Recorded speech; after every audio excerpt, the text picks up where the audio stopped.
काले बादल, the dark clouds. किशोर एक छोटे से गांव का लड़का था जो शिक्षा प्राप्त करने के लिए शहर आया था। उसका जीवन सरल और शांत था और वह स्कूल में अच्छे नंबर लाकर अपनी माँ बाप का नाम रोशन करना चाहता था। लेकिन उसकी जिंदगी में एक मोड़ तब आया जब उसने अवनी को देखा।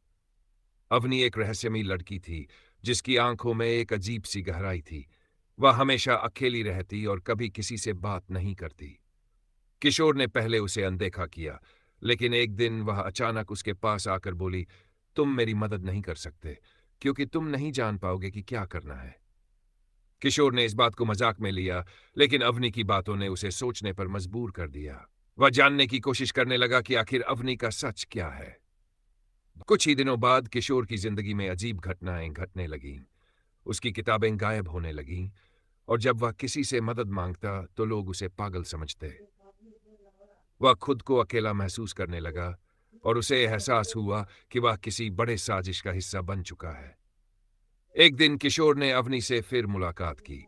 वह एक सुनसान रास्ते पर खड़ी थी और जब किशोर ने उससे पूछा कि उसे क्यों परेशान किया जा रहा है, तो अवनी ने कहा, तुम्हारे बिना मुझे बचने का रास्ता नहीं मिलेगा।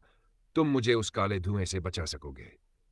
किशोर ने यह सुनते ही अवनी का पीछा किया, लेकिन वह अचानक गायब हो गई। काले धुएं का रहस्य। अवनी की चेतावनी के बाद किशोर के मन में और सवाल उठने लगे।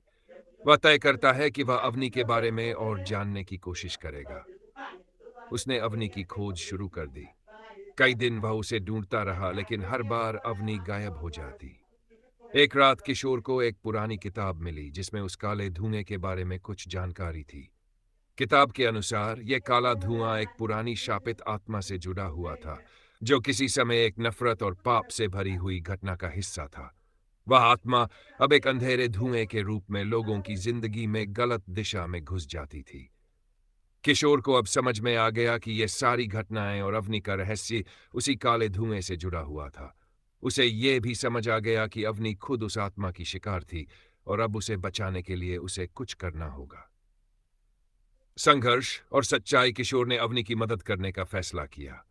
वह जानता था कि उसे उस आत्मा को हराना होगा जो अवनी की जान को खा रही थी। उसने एक रहस्यमयी तंत्र मंत्र का प्रयोग किया जो किताब में लिखा था। एक रात वह अवनी को एक सुनसान जगह पर लेकर गया और तंत्र मंत्र का जाप करने लगा। जैसे जैसे वह मंत्र जपता गया, काले धुएं की घनी परतें चारों ओर इकट्ठा होने लगीं। अचानक एक तेज रोशनी चमकी और काले धुएं में से एक रूप निकला जो कोई इंसान नहीं बल्कि एक भूत प्रेत था। अवनी के चेहरे पर डर था, लेकिन किशोर ने उसे विश्वास दिलाया कि वह इस सच्चाई से लड़ने के लिए तैयार है। जैसे ही काले धुएं ने किशोर को घेरना शुरू किया, वह बिना डर के तंत्र मंत्र जारी रखता गया। कुछ देर बाद काले धुएं ने अंततः अपनी शक्ति खो दी और वह आत्मा विस्मृत हो गई। अवनी को छूट मिल गई। भागवाई, समाप्ति और मोड़। इसके बाद अवनी को उसकी पूरी जिंदगी की सच्चाई समझ में आई।